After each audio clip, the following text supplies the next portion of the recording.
How to use mouse pointer on your Android device. Hey everyone, welcome back to the channel. In today's tutorial, I'm going to show you how you can easily use mouse pointer on your Android device. Now let's just jump right in.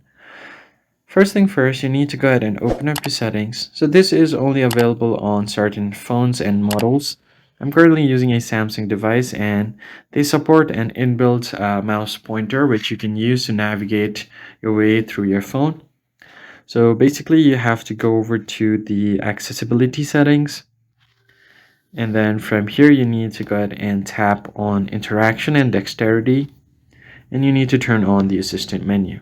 Go ahead and tap on it and toggle this on.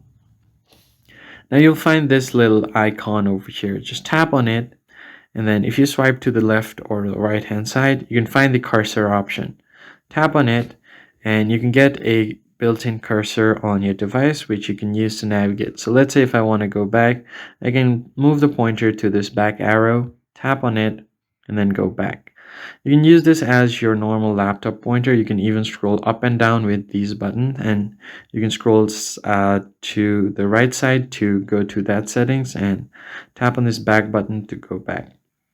So that's how you basically use the cursor on your phone. If you found the tutorial helpful, hit the like button down below and subscribe. I'll catch you in the next one.